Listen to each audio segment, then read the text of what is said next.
Here we are. There, I can see David too. We've been working here a little bit. Let me bring David on. Uh, No, there he is.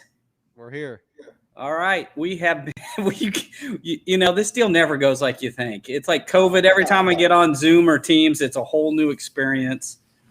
So, well, welcome. I've got David with Tag and Brag on tonight, and we're excited to talk to you guys a little bit. So.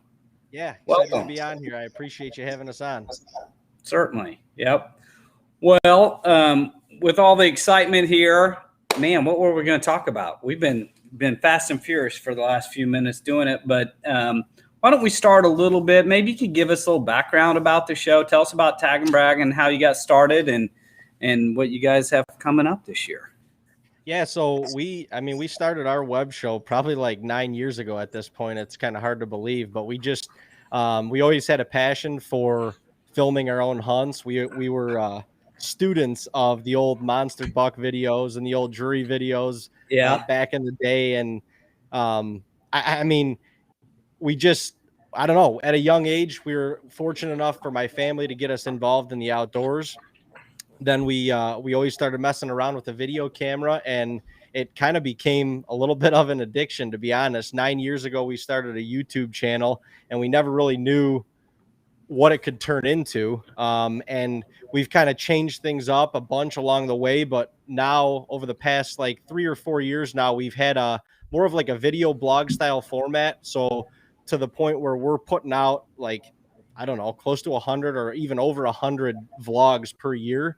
And our kind of motive was like, we're doing all this filming, we're working so hard in the field all the time, and the kills were at least so few and far between that it was like, we're filming all this stuff. Why don't we show it? Because there's some funny stuff that happens. There's some mishaps that happen during all of this, and people can learn from it. And so we just kind of started to pride ourselves on putting out as much content as possible, just trying to produce more content, I guess, than anybody else. And it kind of blew us up into what we are today. Like I said, we have a daily vlog that we'll do throughout the hunting season, and we've turned that into like more like a full year type thing with turkey season, shed season, and then getting into the food plot stuff. And I don't know, it's worked out pretty well for us. And I think we've seen that from several people, and you guys have done it so well. I mean, you're out there talking about what you did with the food plots the day before or hunting, and it's almost semi-live, action as you're doing it. So it's and I guess the way we looked at it was, if we're able to show this more of like semi-live to where we can produce this stuff and edit it and get it out on the internet like as close to next day as we can, then the people that are watching, that are going through their season, can learn from what we're doing, and not necessarily learn from our successes, but like can learn from our mishaps too. So, we kind of got a little bit vulnerable, I guess, and started putting ourselves out there like that. And it really worked out well for us because, I mean, as you know, the internet and especially the social media game is such a snowball effect. And so the more content that we felt like we put out there, it was like we couldn't ever channel what exactly people were going to like or want to see. But some of the videos that we would put out there that I was like, this is kind of just whatever, it's just another piece of content, are some of the most popular things that people like. And so, like I said, I mean, just putting more and more content out there, I think, allowed us to grow to where we are today. And I mean, we're proud of it. Yeah, that's awesome. We've got, we're going to be taking some questions out there too. So as you guys have questions for David and what he does, feel free to ask. I'll try and ask him as we go through it. Maybe you could tell us a little bit. You said your brother runs a family business, and talk a little bit about what you do, because I think it's interesting, for everybody, how much they're able to do this full time and what their crazy life looks like as they put together your shows. So yeah, I mean, it is, like I said, we started filming 8 or 9 years ago, and then we got into the point where like we don't know how to edit, but we want to put ourselves out there. So we just taught ourselves how to edit, and just started kind of learning on the fly. And now we turned it into a production company to where, we produce another hunting show called Whitetail Edge.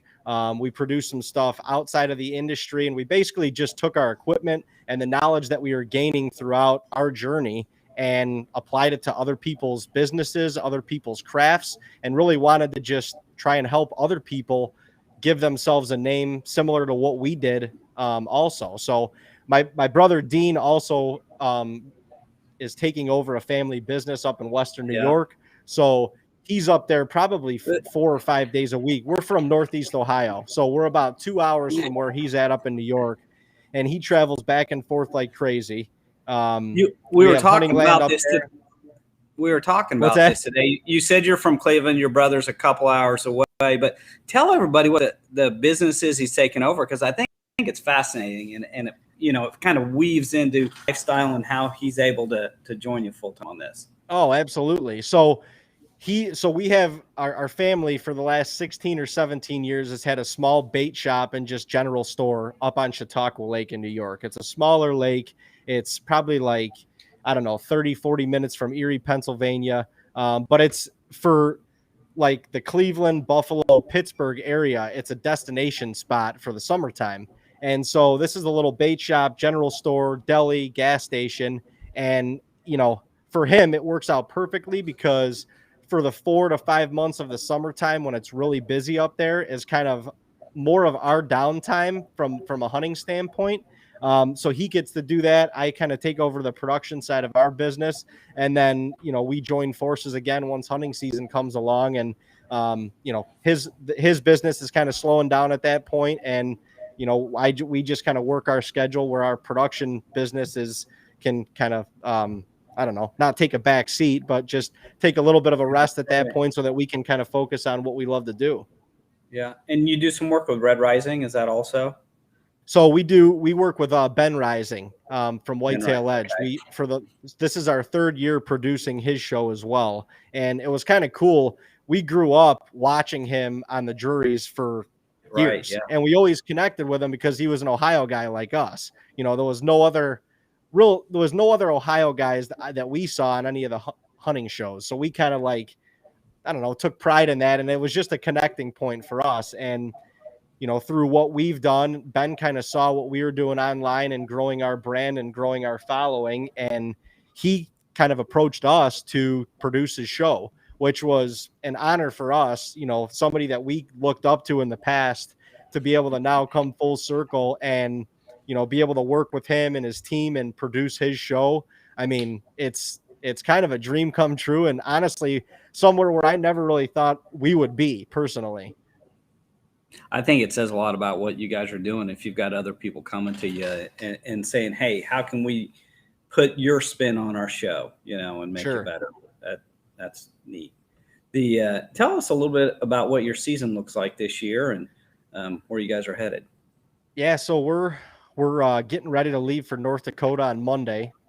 The season starts up there, opens for whitetail a week from tomorrow. So for the last 9 years, we've been starting our season up there. And it's fun because we don't give up any of our season at home in Ohio or in New York. They start later in September and into October. And so we don't give up any of our season. We kind of extend our season, if you will, because we get an extra week to 10 days to hunt out in North Dakota. And so we're starting our season up there. We're really excited about it. We were up there about a week and a half ago, setting trail cameras and scouting a little bit, just kind of doing some of the prep work to get ready for when we go out there and we're able to do it for real next week. And then, from there, we kind of bounce back and forth from Ohio. What's that? You don't really be able to hunt North Dakota. Tell me a little bit about what the trail looks like and where you're hunting, and if you have some you can share.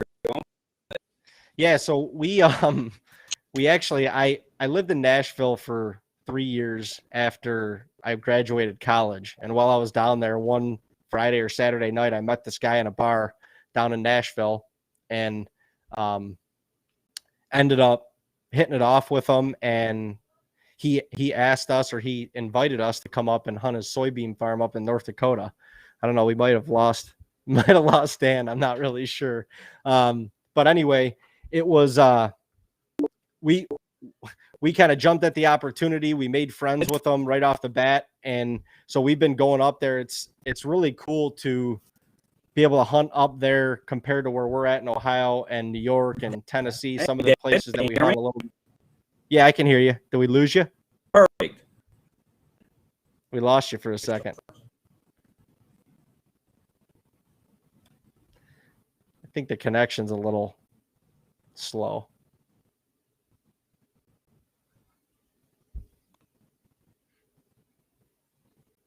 Well, I can hear you a little bit more now.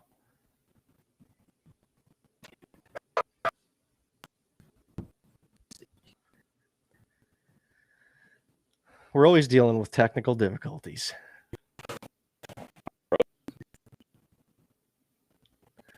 Yeah, I think Chris said that your audio is cutting in and out a little bit. It was weird.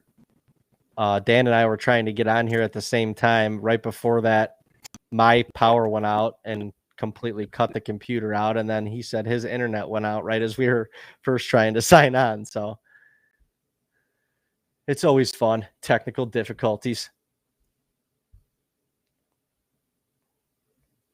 But yeah, we're really excited about to start our season. Like I said, we're headed up to North Dakota next Monday, and we'll be out there for probably 3 or 4 days before the season starts. We'll be able to check some cameras. We'll be able to put out some more feed. We'll be able to set some blinds, set up some tree stands. So yeah, I'm really excited. I know everybody's getting jacked up from the season, and it's crazy how fast the summer went this year. It feels like it flew by, but I'm not hating on it, given that we'll be hunting in a week from now. We'll be in a tree stand. So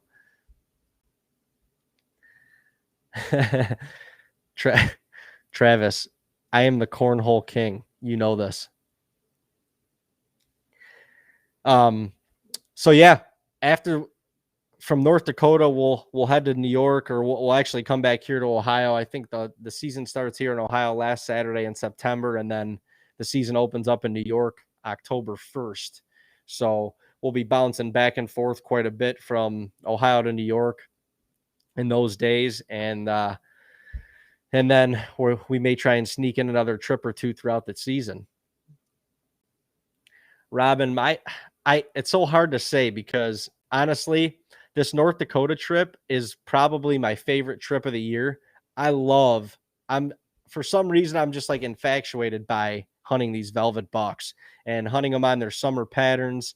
Not that they're obviously a little bit more predictable. I shouldn't say more predictable. They're more patternable. But it just, I don't know, the start of the fall, the temperatures cooling down, the deer movement starting to pick up, hunting on like big open bean fields and the big open croplands in North Dakota. Just, there's something about it that really, I don't know, it challenges me a lot as a bow hunter. And I like that. You know, I love hunting up in New York. It's kind of our homeland. It's where we grew up hunting. And Ohio obviously is one of the better states to hunt in the United States as far as big buck activity goes and stuff. But I love trying new things. I love being challenged. I love just taking a new piece of ground and dissecting it, you know, and sometimes that takes months or even years to learn a certain piece of ground until you're successful. And I mean, we were going up to North Dakota. We weren't successful for the first 2 years we went up there. And that third year, we were almost kind of second guessing ourselves, like, should we even do this anymore? But we ended up, you know, going back up there. Dean and I both killed bucks on that third year. So it was, it was something special. And we've tagged out every year up there since then. Yeah, Brian, we lost Dan for the moment. Oh, there he is. He's back. I kept everyone company, I think, pretty well since you were gone.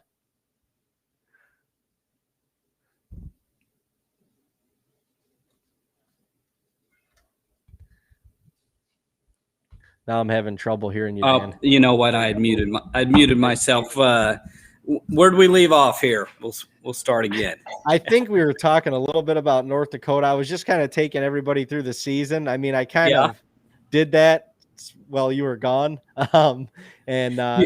I was fielding a couple of the questions on here also, but yeah, we were just having fun. I was keeping everybody company.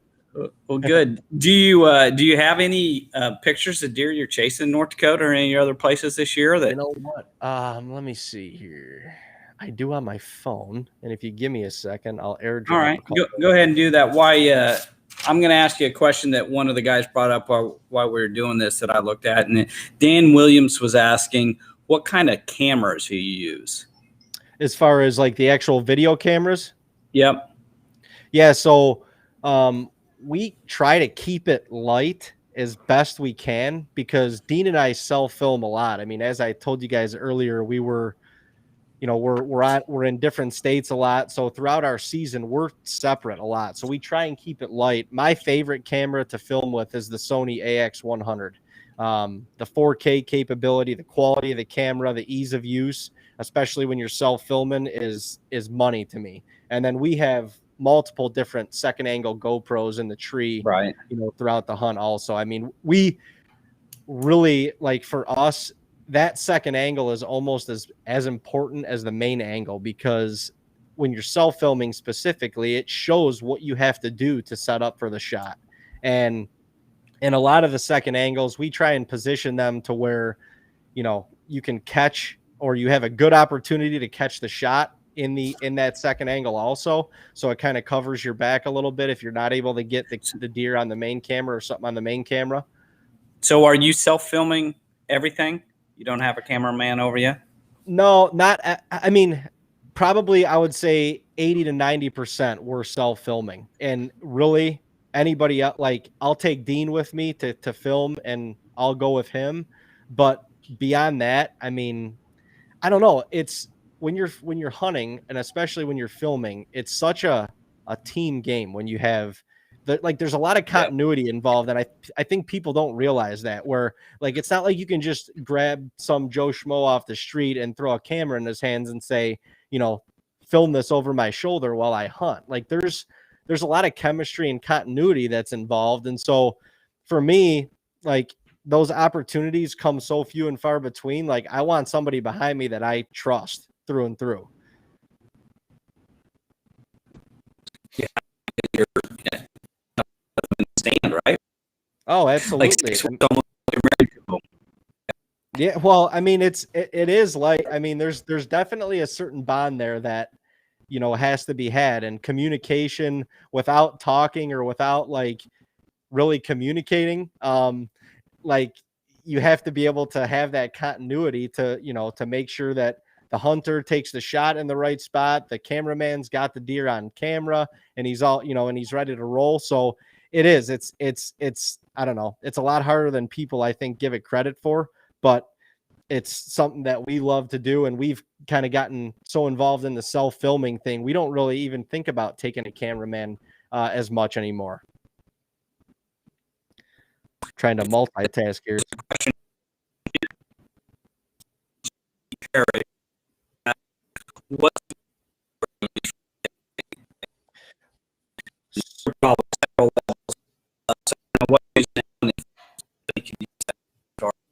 Yeah, so we use Final Cut Pro for editing, and it's up to Final Cut Pro 10 now, and it's I don't know, we started on like Final Cut Pro 4, I think. So we've kind of grown with Final Cut. I know Adobe Premiere is one of, like, the popular brands, popular versions to edit on, but we've gotten so comfortable with Final Cut. That's just what we've used in the past, and that's kind of what we plan to stick with, because for us, it works the best. Well, and so tell me maybe some of the other states you're going to and whether you're hunting public and private land. Yeah, so up in New York, we have a couple hundred acres. That's where we do a lot of our food plot stuff. That's where we've kind of learned how to be farmers per se, I guess, on a small scale. And then in Ohio, we bop around a lot. We've got a lot of small chunks right where we live on the east side of Cleveland. We've got like a bigger chunk up in Northeast Ohio. And then we have another couple pieces of land down in Southern Ohio. And then when we travel like Tennessee, Kentucky, maybe even Kansas this year, like we do a lot of more public land hunting just because we don't have the resources out there to have the private land at our disposal or whatever. But it's all fun and games. I mean, I was telling everybody earlier, Dan, when you slipped off for a second, I just love taking a new piece of ground and dissecting it, and have learned to be patient with it, because even up in North Dakota, it took us 3 years before we even killed a buck up there. And the first year, we didn't even come close. I mean, we didn't even come within bow range of a deer, I don't think. But I love that challenge. I love that, like taking a, kind of a blank piece of paper in a chunk of land and going in and having to figure out the deer movement, how they're using the land, what they're feeding on, where they're bedding, and dissect it to be able to have a successful bow hunt.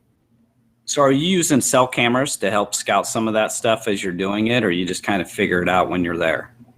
No, we use cell cameras a lot. I mean, whenever we can, even when we're traveling out of state, whether it be for a week, 10 days, 2 weeks, throw a camera up, because a lot of those trips, it's most recent information. And, it could be literally one day that you have to get in there and, and knock something down, or get in there and take advantage of, certain deer movement in that specific area. Yeah.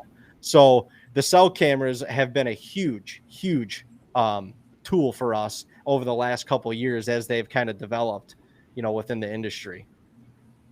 Absolutely. So what other states did you say you were thinking about going to this year? Did you say Kansas too?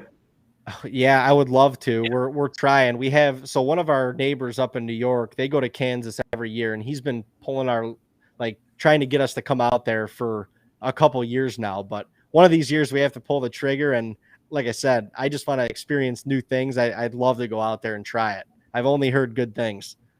Yeah, it's a lot of fun. That to be able to draw a tag is so much tougher now. Yeah, I would say, even 3 years ago, probably 60% of my people who came in could draw. But this last year, I think I had 1 out of 6 who put in that were able to draw off our pro staff to come in and hunt. So, yeah. That's crazy. Start building your points. Yeah, I know. We started doing that in Iowa a couple of years ago too, because we're still a few years away from that, but that's kind of the next big whitetail thing we want to do also. Yeah, I think I've got 4 points in Iowa and still haven't drawn to get through it. So yeah. Is it 5 that is there a point that guarantees? Well, I kind of always heard it was 4, so that's I was surprised. That's what I thought too.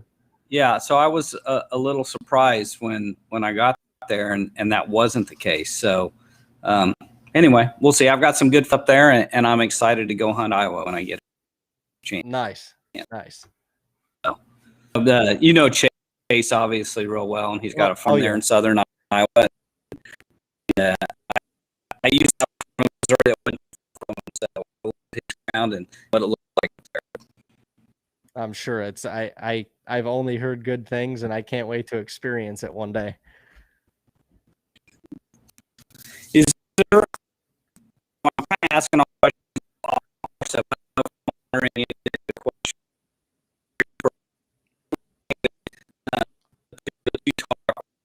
and for them go through this? Say that one more time. Sorry, it was breaking up a little bit. Sure. Are there any questions I could answer for your people that are following you as we kind of run through this? Well, so obviously we've used the Scent Crusher products for a couple years now. This is our first official year, being partnered with you guys, and we're extremely, grateful for that and excited about the opportunity. Maybe just kind of run through some of the newest, latest and greatest stuff for them. And, so as we're using it over the next couple weeks, as we head out to North Dakota, they can kind of understand it a little bit better and see what we got going on. Sure. It's funny if I could just maybe rewind a little bit. So, we started in ozone in 2013, really spraying football fields to take care of MRSA and staff then. And we had hired a guy from NASA who had developed the International Space Station, their water system. And from there, we learned how to kind of sanitize some of those fields. It was from there that we learned about ozone and the properties, and we worked with our engineers and that NASA scientists and came up with Scent Crusher in 2015. So, really the concept being ozone occurs naturally in nature, and it's a really powerful oxidizer of bacteria and human scent. So if we could contain that and use again, it's technical, use the right amount of ozone for the area you have versus what you're treating, then we knew that we could kill odor 100%, and it would be perfect right when you pulled it out of the bag and you put it on and you walked into your tree stand, as opposed to having to wash your gear every time you come out. It's been a 6-hour process. It's still not perfect when you go in there, all those things. So, that's a little bit of the history. And from there, we've done other things. So we're in military and law enforcement and tactical stuff. We spent a lot of money with a public company doing R&D over the last couple of years in the first responder industry. And from that, we've developed some new products, and we were working on stuff for COVID last year. So with that, I've got one of them here, and I think you might even have the package behind you up there on the shelf. Yeah, I got one sitting right here. Yeah, I think we just sent that to you in the last couple weeks ago. For sure. This really kind of came out of that drive of the R&D that we did with that public company to figure out stuff in the first responder area. And we figured out how to supercharge ozone. So this product here, which is the Plus unit, it's got a unit here that slides out, and you fill it with water right there. And this will run 4 or 5 cycles on it. But it's this secret. It's combining the right amount of humidity with ozone, which helps supercharge. And it's similar to the way it works in nature. So if you think about a rainstorm and what's going on and ozone being created and the humidity that's there, we've really been able to mimic that and supercharge it. So this will work 5 times or so faster on your gear. And once you fire it up and smell it, you really can smell that it's stronger. So, and you can see here, you're blowing the humidity out for it. But so I would say, as far as kind of the new and great things that sit there, this is the newest thing.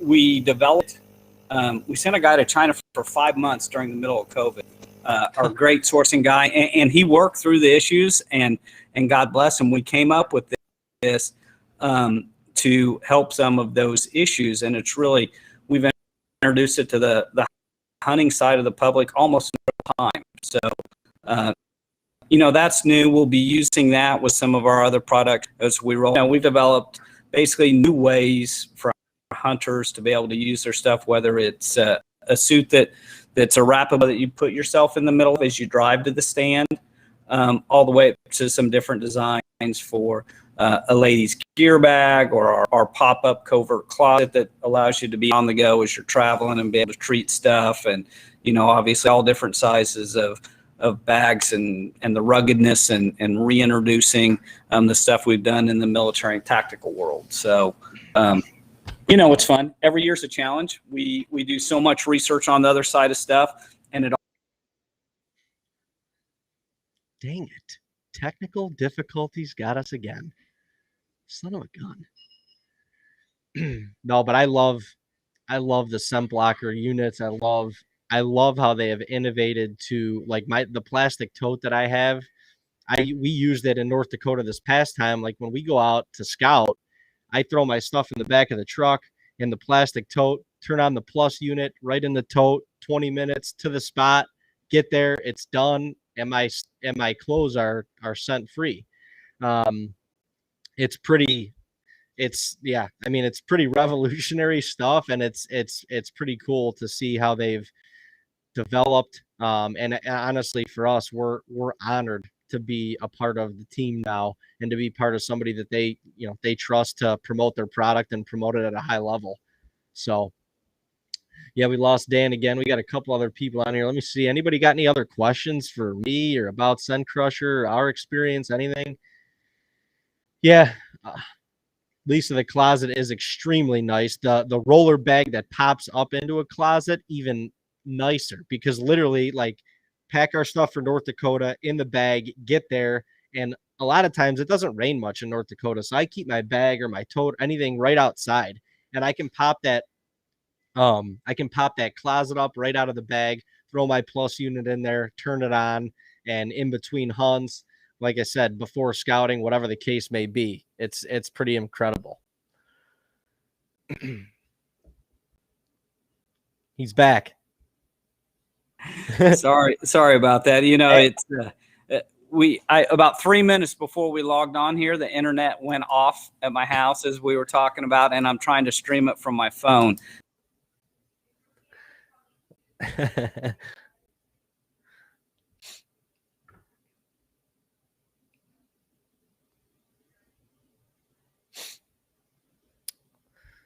Seems like it froze up again. Brian, you took the covert closet on your vacation? All right, we're back. All right, we're back. Like I said, I'm calling my cable company. What else can we run through? We got some other questions here. Tim?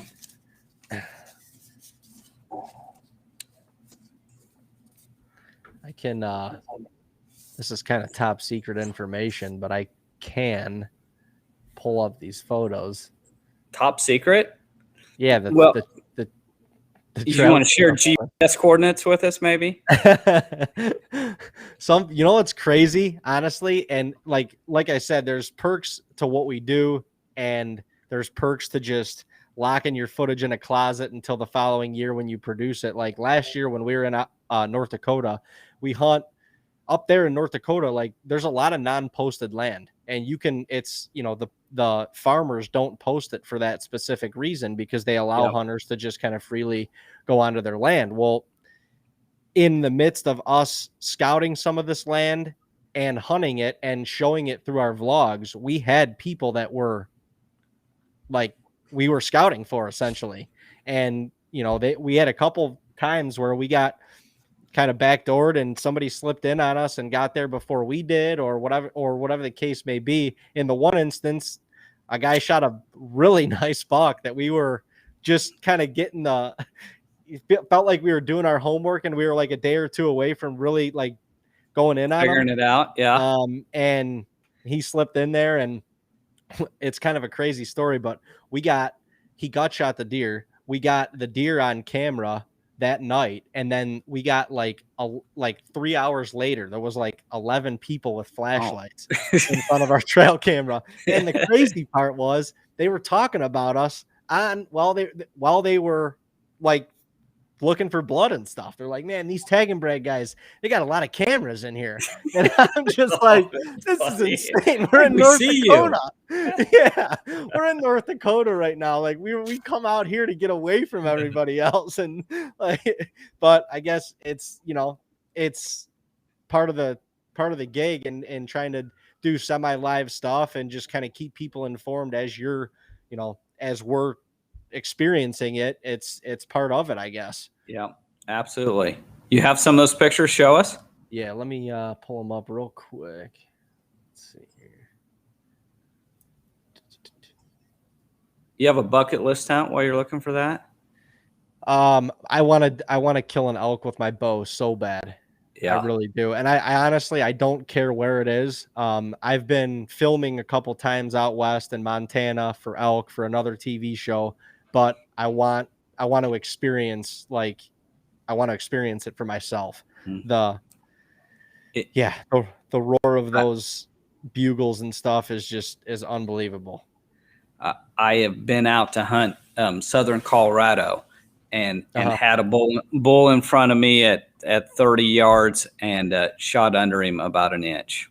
It haunts me almost every day. And my friends will come over to my house and they're like, play that video again, Dan, where you missed him.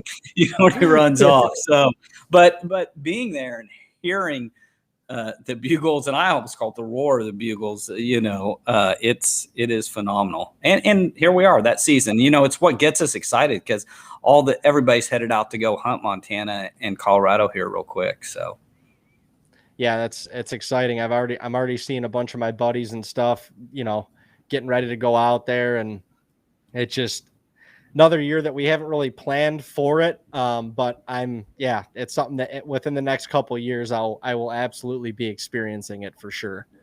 Yeah. All right. So let me see if I can share my screen here. Oops. As I said, this is top secret information. All right. Well, we won't tell anybody. How's that? All right. Share. Let's do this. Once you share it, then I can toggle it on. I think there it is. So I see us, and there it is. All right. All right. So tell us a little bit about this. So this is honestly one of our bread and butter spots, and I've killed 2 deer here now in whatever the 8 or 9 years that we've been going out there. Passed up multiple other deer and had other encounters, but this spot is just secluded from the road, and oh wow, there's actually, what a great deer!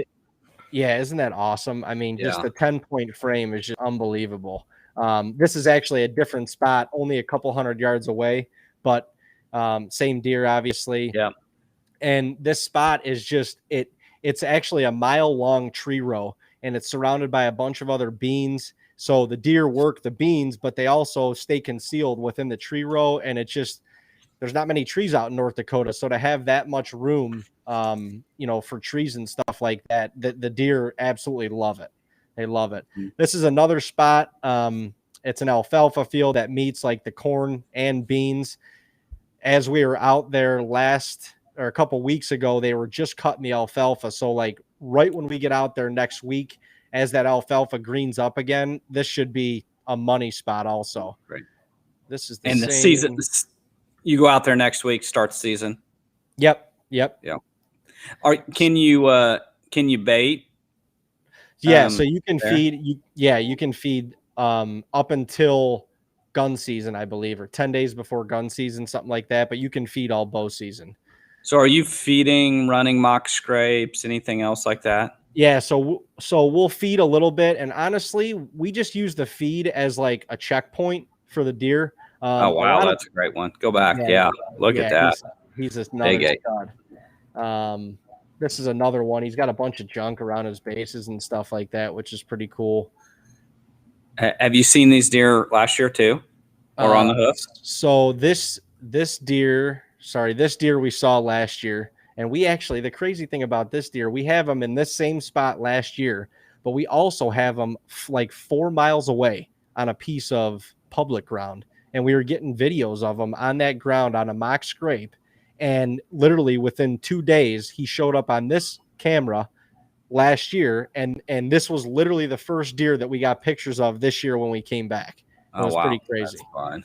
I thought I had a video pulled up. Hold on a second. I'll toggle that off while you're looking for that. So Tim, we have any other questions while we're running through stuff?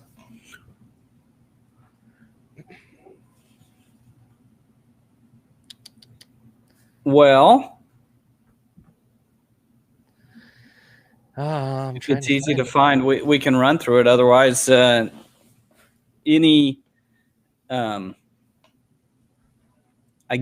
thoughts about the industry now after we come through COVID and things we can do to help new hunters or any of that? I mean, it's been a crazy year, obviously, and I think we've got an opportunity, but yeah, it has been. And you know what's cool about I guess having to go through all this COVID stuff is we've at least had a lot of buddies that wanted to get into hunting because there was not much else to do, And so, I mean, we've probably set up, half a dozen to eight of our buddies, that got into hunting last year. And I don't know, to me, I think that's pretty cool. One of the reasons that we started Tag and Brag to begin with was to try and enhance the sport and encourage more people to get involved, especially at a younger age, because we felt like it's brought us so much value to our lives in general. And we feel like it's important, the discipline that you learn from it, the patience,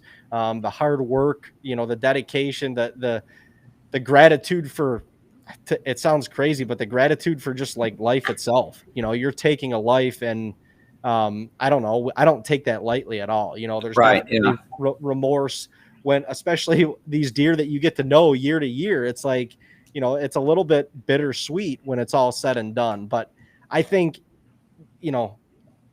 that part of it for me personally is fun, to follow a deer from year to year and to try and shoot something a little bigger and a little bit more mature each year. But we can't forget that, like, I didn't start hunting that way. I'm sure you didn't start hunting that way.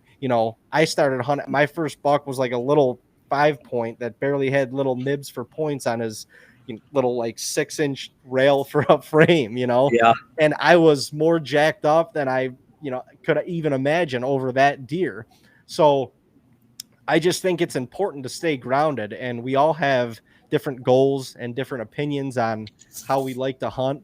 But as long as people are doing it legally, why hate on somebody for, shooting a smaller deer than you think that they should shoot? Or I don't know. It's just, some of it gets a little bit too macho, man. And I think we need to stay grounded and realize that deters people, especially younger people, away from the sport, when they feel like they have to reach a certain standard to even be recognized. We've got a program in Kansas that's an offshoot of Big Brothers Big Sisters, and a lot of it starts with bird hunting, when they're a little younger, and then some turkey hunting, and then they kind of graduate on up to deer hunting and doing that. And it's just a special environment to do that in. And I also know that clay shooting is also one of the hot, fastest growing sports in the U.S. I think it's a great opportunity to introduce, as we go through it. And quite personally, during COVID, we buckled down and made a lot of meals ourselves out of the game we had in the freezer, and then shared it with friends that we had in town. And it was a great way to introduce them, into how great it can really taste. And it was important to have meat in the freezer last year. And I think people still get that, and this whole push towards organic and the rest of it, when truly the most organic thing you could do is go out and get a deer and then learn how to process it yourself. So, sure. Well, and going through COVID and stuff, I know there was a lot of people freaking out, going to stock up at the grocery store and stuff like that. And I mean, me personally, like, I was never worried about eating, I guess. I was never worried about going hungry, and I think, I had my dad and my grandfather, a couple of my uncles to thank for that, for getting me into hunting and teaching me, not only how to take the game, but how to prepare it and use it for yourself to nourish your own body. And I think that's a huge important part of it as well. But I mean, I agree with you with the shooting sports, with the small game stuff, like stuff that gets people involved, that kind of shows them the camaraderie. Going out to freeze your butt off in a deer stand for 5 to 6 hours is not. It's a tough way to introduce something. Yeah. It's not necessarily how you want to start. You'd rather walk and shoot a bunch of times and miss some birds, or have a turkey stand on top of you. Yeah, for sure. I agree. When it's warm. Well, good.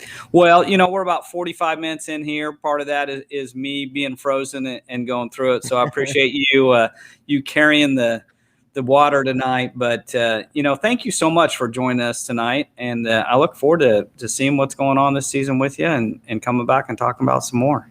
Yeah, Dan, I appreciate you having me on. Obviously, we appreciate the partnership. We're extremely grateful for the opportunity. And hopefully, this year we can make you guys proud. That's awesome. Well, we'll look forward to see some of those pictures from next week in North Dakota then. Thanks so much. Thank you. Take care. We'll see you. See ya.